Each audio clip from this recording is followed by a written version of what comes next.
Bien, continuamos aquí en el Braserillo, vamos ya por la tercera parte. Vamos a intentar hablar en esta tercera parte, si mis contertulios lo estiman oportuno, sobre lo que sucede en Cataluña y el País Vasco, concretamente con el cupo vasco, la devolución de dinero que ha habido por parte del Estado, de un dinero que tenían que no aportar y que al final aportaron y que se la ha tenido que devolver, que todos consideran que es un acuerdo por aquello de que hay que aprobar los presupuestos generales del Estado. Ha coincidido, cierto y verdad, pero bueno, veremos si es lícito o no, o qué opinan nuestros contertulios. Empezando por Cataluña, secesión, urnas a concurso, y cada vez que se conoce algo, y es curioso, sobre la familia, con mayúsculas, hay que ver los mensajitos que mandaba la mujer de Jordi Pujol al banco, ¿no?, para dar las instrucciones. La madre superiora. La madre superiora, sí. Pero bueno, a mí lo que me llama la atención y por lo que saco este tema es por la diferencia que existe en la justicia en España dependiendo de quién sea, ¿no? Es decir, ¿cómo es posible que después de lo que se conoce ya, más de 70 millones de euros, que desde los años 90 empezaron a sacar de España y del dinero de los ciudadanos en general, no solo de los españoles, como dicen algunos, no de los catalanes, sino de los españoles, ¿no?, de todos, la familia Pujol pues se llevó, y que solo hay en la cárcel uno, los demás están en su casita tranquilamente y sin que nadie los toque. Antonio. Bueno, sobre esto que dices, yo creo que la justicia administra sus tiempos. Lo que pasa es que a veces... Ojo, pero hasta que no tienes pruebas fehacientes no pueden meter a nadie en la cárcel, aunque yo creo que en este caso el juez ha sido demasiado garantista con algunos miembros de la familia Pujol, pero al final, si te das cuenta, todo llega inexorablemente. Yo creo que esa es la conclusión. Sí que es cierto que al ciudadano de a pie, por decirlo así, le llamará la atención muchísimo, porque llevamos meses y meses hablando de este asunto, ¿no? Pero yo creo que las evidencias ya son tan claras que no ha lugar a la duda. Además, ya todo esto se mezcla pues con esa faceta cómica que es el último episodio. O sea, el informe de la UDEF es demoledor. O sea, es que cifra en 96 millones de euros aproximadamente el beneficio no justificado de la familia Pujol. Y además, digo familia Pujol porque se entiende que es como una especie de grupo criminal, según la familia, efectivamente. Entonces, y además se da circunstancia, como una película de Berlanga, que ella, Ferrusola, doña Marta, se autodenomina pues la madre superiora. Yo creo que es un acierto descriptivo en este caso, ¿no? En fin, es un poco la gota que colma el vaso. ¿Cómo le llama el millón de euros? ¿Cómo le llama? Misal. Envíame 2 misales a... Bueno, y Jordi Pujol Jr. Decía que él era como Sazatornil en la escopeta nacional, también, sí, que era el que pagaba el cotarro. Sí, efectivamente, era como el capellán, no se llamaba el capellán, ¿no? El capellán. Es decir, todo esto es tan... es divertido, pero al mismo tiempo chusco que en fin, por lo menos no sé si compensa una sonrisa, ¿no? Pero bueno, que yo creo que al final, como te decía al principio, los tiempos penales en este caso llegan. Y es cierto que con bastante dilación, porque ha sido demasiado garantista, pero yo creo que el momento del juicio está aquí. Que se muere el jefe. No, y aparte de eso... Eso es el tema penal, pero luego también hay otra lectura muy importante, que este desmoronamiento de lo que es la familia Pujol es el desmoronamiento también de la historia de esa Cataluña con esos valores nacionalistas, que no hay que perderlo de vista. Por un lado está el asunto penal, estrictamente dicho, del robo de un montón de millones, y por otro lado, que el España no roba, eso se viene abajo. Quien roba es quien roba, no España. Manuel. Bueno, yo creo que no es para reírse, simplemente podríamos decir, pero no para reír, que con esto se ha pretendido poner un toque de humor a lo que está sucediendo en Cataluña con la familia Pujol. Yo creo que efectivamente ya son unos 69, 70 millones que bueno, a lo largo de los años, desde el año 1990 por lo visto, bueno, pues han estado ingresando de manera ilegal, claramente, y bueno, pues que la justicia actúe lo más rápidamente posible, porque efectivamente ya han dicho que han estado trabajando como un grupo organizado, que son un grupo de gente que efectivamente tenía muy claro lo que quería hacer desde el principio y que lo tenía todo planificado, que no han sido hechos aislados, que también es importante, quiero decir que ha sido una trama que ha durado a lo largo del tiempo y eso, bueno, pues él era, sí, en la que efectivamente estaba planificado cómo recepcionar y cómo ingresar. Y bueno, pues esta nota de la Madre Superiora, de como así se define ella misma, de Marta Ferrusola, que yo personalmente pienso, porque esto es personal, pienso que estaba claro que ella también estaba detrás de todo esto, a pesar de que en un primer momento parecía que esto era un entramado familiar en el que padre e hijos llevaban todo, pues yo creo que ella tiene toda la pinta de haber estado detrás de ello. Y bueno, en este sentido. Parecía la despistada. Sí, ¿verdad? parecía la despistada, pero no. Fíjate tú. Y yo creo que, bueno, hoy, por ejemplo, yo en televisión, no sé si ha sido en un informativo o en algo, he visto que incluso, que esto me parece aún más grave, que alguna entidad bancaria de Andorra les proporcionó en algún momento un manual de cómo evadir los impuestos y cómo llevar este tipo de dinero desde Andorra a distintos paraísos fiscales haciendo ingresos en efectivo. Entonces esto también pone o señala algo que también es muy importante y es que efectivamente es inadmisible que esta gente haya estado robando como lo ha estado haciendo, pero también es inadmisible que haya tenido colaboradores indispensables como aquellos que les indicaban cómo sacar el dinero del país. Entonces a mí me parece algo muy serio. Yo espero que se resuelva lo antes posible en el sentido de que lo antes posible el juicio termine, tengan sus penas y vayan a la cárcel, devuelvan lo que tienen que devolver y vayan a la cárcel. Pues sería la primera vez de devolución del dinero. Que yo recuerde ahora mismo. Nunca es tarde. Presidente Cátedra. Bueno, al final yo creo que contemplamos el desmoronamiento, como indicaba un poco también Antonio. Estos son los últimos coletazos de la antigua convergencia, los últimos coletazos de la idea del nacionalismo todopoderoso que había en Cataluña y que ha llevado a la comunidad autónoma de Cataluña a una situación crítica, que es en la situación en la que están ahora y que, bueno, que intentan disimular con todo este tema de la independencia, cuando realmente lo que deberían hacer era entrar en la autocrítica de sus vergüenzas, que es lo que estamos viendo. Una situación que hemos denunciado y que hemos repetido en numerosas ocasiones, que fue amparada en su momento por los gobiernos nacionales. O sea, no olvidemos que el señor Pujol era indispensable para conseguir beneficios y gobernabilidad en Madrid y, por tanto, era más que el honorable, era el intocable.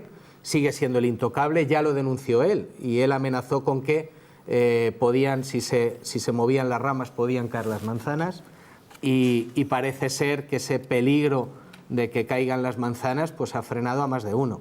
En cuanto a la justicia, claro, hay que informar también a las personas que nos oyen que no es que cada juez pueda actuar arbitrariamente, es decir, cuando hay una persona a la cual se le pueden imputar una serie de delitos y hay una serie de requisitos, como puede ser el riesgo de fuga, el riesgo de destrucción de pruebas, la gravedad de los delitos, la alarma social, en ese caso la prisión provisional es imperativa, o sea, no queda a discreción del juez de instrucción, es imperativa.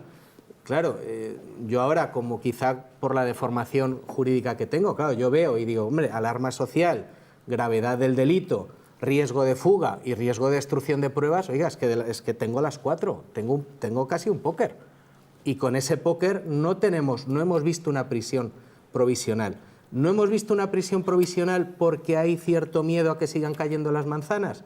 Posiblemente. ¿Esto a dónde nos lleva? Bueno, pues que tenemos un país como es España, donde la justicia, y ayer lo decía el presidente Rivera en un acto, donde la justicia está altamente politizada.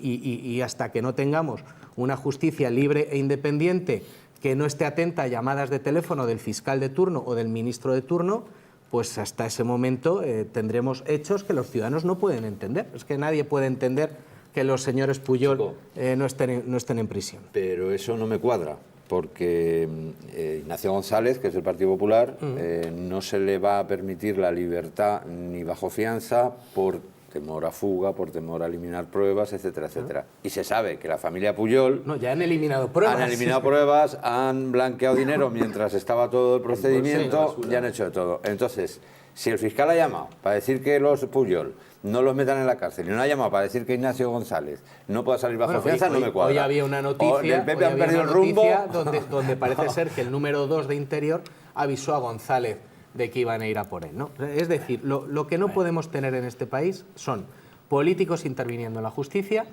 y jueces con apellidos. Ya. Porque aquí en este país tenemos jueces progresistas, jueces conservadores. Hasta que todo eso no lo eliminemos, pues tendremos situaciones como las que tú dices, extrañas, de que hay personas... Hombre, a Jaume Matas se le metió en la cárcel por menos que los Pujol. Entonces quizá interesaba, ¿no? Y en cambio los Pujol siguen en libertad, ¿no? Quizá tuvieran que estar en prisión, al menos provisional, todos. Oye, el señor Urdangarín ha estado en libertad provisional cuando también había una situación grave, cuando había un escándalo público. Sí que era raro que se fuera. Bueno, no, cuidado, que tiene, o sea, que yo creo que esto es muy peligroso. Bueno, yo, como antes has hecho una pequeña broma con la madurez, yo aquí haría, siguiendo el mismo nivel, la sorpresa, ¿no? No es ninguna sorpresa lo de la Madre Superiora. El código religioso... sorpresa no está libre. El código, por eso digo que no es una sorpresa. Digo claro, no, pero es por lo de la madurez que me ha llegado al alma antes. El código religioso, para burlar al fisco, habría que resumirlo en una frase que es: a Dios rogando y el dinero robando, ¿no? Que es un poco lo que está haciendo la familia Pujol. Lamento interrumpir la lectura del ABC a Antonio, pero tengo que hacer un comentario, porque en el año 84 tu periódico proclamó a Pujol Español del Año, ¿no? Con una visión tremenda de futuro, ¿no? Hace de eso muchos años, ¿no? Pero es curiosamente, ya lleva 4 años. Era de otro dueño. No, es el Español del Año de este momento. Eso seguro, que por lo menos eso ha salido en todas las portadas. En 84. Es un dato que igual ni tenías, porque en esa época imagino que no andarías tú por allí. Pero bueno, en el año 84 tu periódico lo proclamó Español del Año, que lo digo como anécdota. El 3% parece ser que ha sido la clave de toda esta historia, desde el año 80 hasta el 2003, que han sido los años que ha estado al frente de la Generalitat. Y también yo quisiera hacer una pequeña referencia muy breve a lo que supone, no solo de robar para llevárselo a la familia, que decís en ese italiano un poco de la mafia, ¿no? Que efectivamente se han comportado como tal, porque las familias pues son 7 hijos, padre y madre, o sea, ahí no se salva ni el perro. Están todos metidos en la historia. Pero realmente yo creo que por una parte está el lucro personal y por otro la financiación de los partidos. Y el CDC, la Convergencia Democrática de Cataluña, no es el único caso. El Partido Popular y otros partidos han estado implicados en ese tema, ¿no? Entonces, aquí han saltado las alarmas y efectivamente por la importancia del personaje pues nos llevamos las manos a la cabeza. Como tú bien dices, esto es de berlanga, es una broma. Pero es una broma que nos está costando mucho dinero y tiene muy poca gracia. Realmente es una tragicomedia. Santi.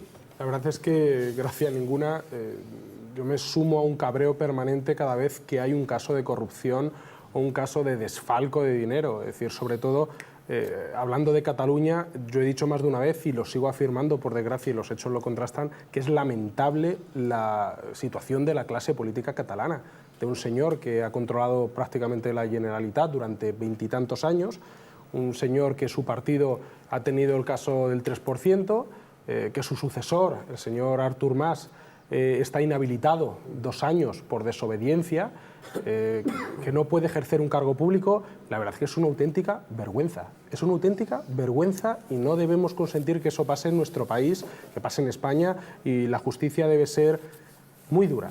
Seguramente no todo lo ágil y rápida que nos gustaría, pero debe ser dura y cuando se pronuncie debe ser contundente. No debemos consentir que pasen estos casos.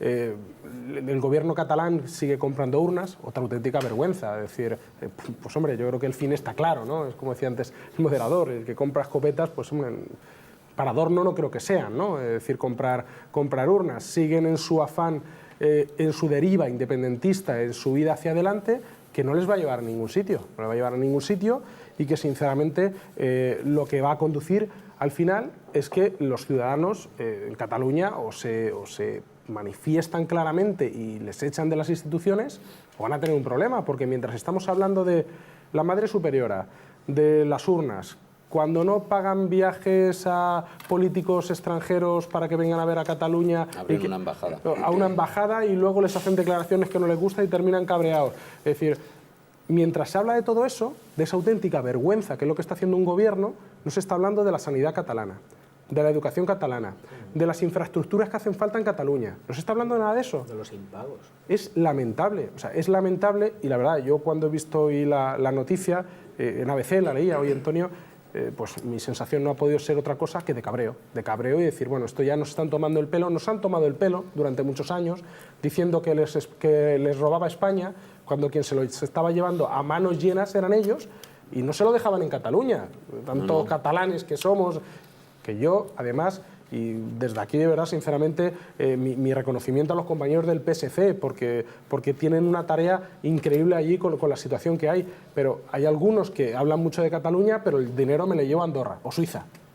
Llevarse la patria. más lejos. Si eres patria, pues quédatelo en tu gobierno patria, actual ¿no? catalán, ¿qué dice al respecto? No Las decimos urnas. que Las sí, urnas. que se echa la mano a Antonio, la cabeza. el gobierno, fíjate, el gobierno catalán actual o el partido actual, fíjate si quiere decir poco que se ha cambiado hasta el nombre. O sea, es decir, mira, o sea, con eso te lo digo todo. Ya, pero es decir, que de esto ser es CIU una ahora indecencia soy en sí misma, independientemente de cómo se llama el partido. Sí, sí, Pero totalmente. nada, o sea, con esto no va.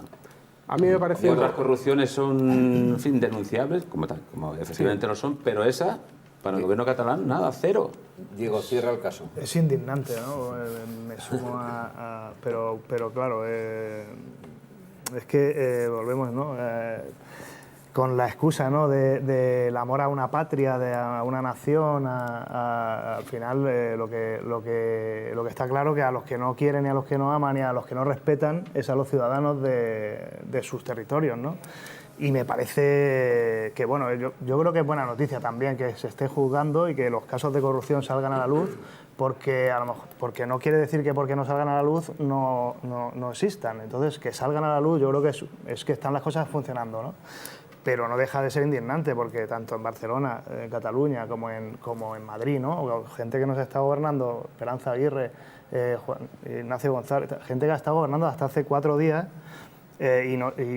con el mismo discurso, ¿no? De un amor a un Estado, a una patria, a una tierra, pero que no queremos a los ciudadanos, lo que queremos es beneficio particular, robar, tener muchísimo dinero y además sin conformarnos nunca. O sea, yo no sé dónde está el límite, o sea, es una ambición es asqueroso, o sea, es repugnante. No solamente no reclaman ese dinero, sino que, como tú has dicho, se gastan otro más en Hay que urnas. decir una cosa en favor, y es que el proceso ha madurado también. Sí. Ha madurado Pero también. Los socios de gobierno de Convergencia tampoco han abierto No, tampoco, nada. No han dicho nada. Alejandro Cub y demás, ¿has escuchado? Que el proceso Sí, que ha ha madurado madurado. No, también. está muy Ha fino, madurado. está muy fino. Ha madurado, lo ha apoyado Maduro, hombre, el proceso. Una cosa que no se ha dicho y que es histórico, que en el caso Banca Catalana, ya en 1980 lo procesaron al compañero Jordi Pujol, y la propia trama tapó el tema de aquella manera. Es decir, comisiones a cambio de favores y tal, y los jueces por el medio, ¿eh? O sea, esas cosas pasaron. Mientras el proceso sigue, como tú has dicho al principio, con Madurando. compra de más urnas y demás, que es una especie de un acto más de la huida hacia adelante. O sea, Bueno, señores, el cupo vasco, que lo queremos meter también en este bloque. ¿Qué? pues te cambio los cromos. Es decir, ¿A cambio de cromos o...? Bueno, yo creo que, precisamente, alguien lo ha comentado, no sé si ha sido Iñaki o quién, cuando Jordi Pujol era importante en este país, o Alejandro lo ha dicho, ¿no? Era importante en este país a la hora de negociar los presupuestos, que es lo mismo como sustentar el gobierno. Bueno, efectivamente todo esto puede acarrear, si te pasas de frenada, como casi siempre ocurre, pues una especie de agravio comparativo con el resto de territorios. Lógicamente, son situaciones difíciles de explicar o de compensar. Se discute si es una cuestión aparte, intrínsecamente en sí misma, o forma parte de los presupuestos generales del Estado, que es una cuestión también a discutir, ¿no?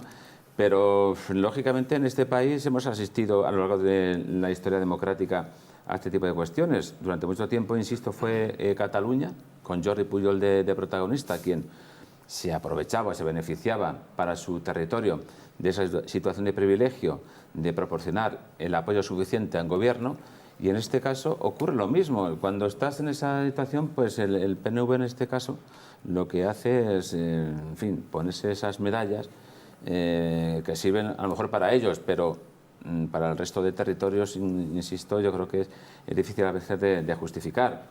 En fin, esto tiene un desgaste, lógicamente, para el partido que están en el poder. Y bueno, también es cierto que es muy importante tener unos presupuestos. Eso no hay que olvidarlo. José Manuel. Bueno, yo creo que hay que ponerle también el origen a todo esto. El cupo existe desde 1878. Quiero decir, el cupo es la relación económico-tributaria que el Estado tiene con determinados territorios nacionales que tienen un tratamiento especial, no solo desde el punto de vista tributario, sino también desde otros puntos de vista jurídicos, por haber sido considerados comunidades históricas y reconocidos con un derecho foral y un estatuto foral completamente diferente. Entonces, cuando hablamos de cupo, estamos hablando de la relación entre Estado y este territorio concretamente, y también lo que estamos haciendo es viendo cómo ha ido evolucionando esa relación entre la Administración General del Estado y la Administración de la Comunidad Autónoma, que en este caso, concretamente de la que estamos hablando, es la del País Vasco. Es verdad que ese cupo ha existido siempre porque cuando se llega a la Constitución, el Estado sigue reconociendo ese trato diferenciado a ciertos territorios y dice, estos territorios concretamente desde el punto de vista tributario, y de ahí viene el cupo vasco, dice, nosotros hemos sido siempre los que hemos recaudado nuestros impuestos. Y el Estado dice, os podemos mantener ese estatus, pero aquí tiene que haber una contribución al Estado. Claro, y igual que os vamos a permitir seguir recabando vuestros impuestos, vosotros vais a tener que dar en un grosso una cantidad al Estado todos los años. Entonces, bueno, este es el origen, y cuando estamos hablando de negociar el cupo vasco, igual que otros, estamos hablando de la relación económico-financiera, tributaria concretamente en el caso vasco, que existe. Entonces, ¿qué ha pasado? Bien, pues que en los últimos años, efectivamente, el País Vasco existía como cupo de esa negociación entre lo que yo te tengo que pagar a ti, lo que tú me tienes que pagar a mí, nos descontamos y al final yo te doy solo 300 o tú me devuelves solo 180. Bien, ¿eso se hace? Sí, bueno, pero al final eso está ahí establecido, y está ahí establecido por ley, porque el propio Estatuto Vasco así lo reconoció, y el Estatuto Vasco está aprobado por el Congreso de los Diputados, y no de ahora, del inicio de esta época democrática. Entonces, bien, se ha hablado en muchas ocasiones de cambiar el tema de los cupos y de cambiar el tema de la relación económica entre el Estado y las comunidades autónomas. Eso lo podemos cambiar. Mientras tanto, el Estado, y con independencia de la cantidad, está obligado a hablar con estas comunidades autónomas respecto a lo que es la recaudación de impuestos y la transferencia de unos determinados ingresos y tal. Claro, ¿cómo afecta a los presupuestos? Que estábamos diciendo antes, claro. Si el País Vasco recauda unos impuestos y tiene que dar cantidad de estos impuestos al Estado, eso que da son ingresos en los presupuestos generales del Estado. Y los ingresos en los presupuestos generales del Estado son unos u otros dependiendo del cupo, de lo que se pacte con estas comunidades autónomas, y los ingresos son los que determinan en qué se gasta luego el Estado ese dinero. Entonces, claro que influye. Y se habla siempre que hay presupuestos. Ciertamente, cuando efectivamente la interlocución puede haber más presión política, y cuando hablo de presión política hablo de hablar con todos los partidos, que tan de moda está ahora, pues efectivamente quien más posibilidades tiene de negociar, claro, quien más posibilidades tiene de negociar es quien te puede apoyar para sacar unos presupuestos adelante. Es así de sencillo. Pero de lo que estamos hablando es un derecho que está reconocido por ley. Eso o sea, está claro. no... Alejandro, brevemente, que nos vamos a publicidad. Muy brevemente. Ya nos hemos comido otro turno. Desde Ciudadanos no vamos a apoyar el cupo vasco si esto supone el cuponazo. Es decir, si esto al final lo que está haciendo es enriquecer o aumentar la separación entre la riqueza de las comunidades autónomas. Y claro, qué casualidad que el cuponazo viene, creo que no podemos pecar de ingenuos, viene cuando el Partido Popular necesita los votos del Partido Nacionalista Vasco. Si no necesitara los votos del Partido Nacionalista Vasco, estoy convencido que no se negociaba el cuponazo. Un Partido Popular que yo no sé, creo que estaba Santi en esa tertulia cuando nos decían lo que iban a invertir, cuando se invirtió en Cataluña, y cuando nos decían todo lo que iba a invertir el gobierno del Partido Popular en Castilla-La Mancha. Y bueno, pues ahora vemos lo que invierte en Castilla-La Mancha, lo que invertirá y lo que va a invertir en Cataluña, porque necesita a los nacionalistas catalanes, y lo que va a invertir en el País Vasco porque necesita a los nacionalistas vascos. Lo que es una pena es que el Partido Popular, o en su momento el Partido Socialista, o que los partidos mayoritarios, en vez de sentarse a hablar con el segundo partido con más fuerza y crear un bloque homogéneo con una gran formación de diputados en el Parlamento, pues se dedique a pactar con los nacionalismos, dándoles una fuerza que de otra manera no podrían haber tenido nunca. Y eso sí que es cierto que nos criminaliza mucho a todos los demás. Hemos consumido la tercera parte del programa de hoy. Nos vamos a publicidad, volvemos enseguida, no se vayan. Hasta ahora.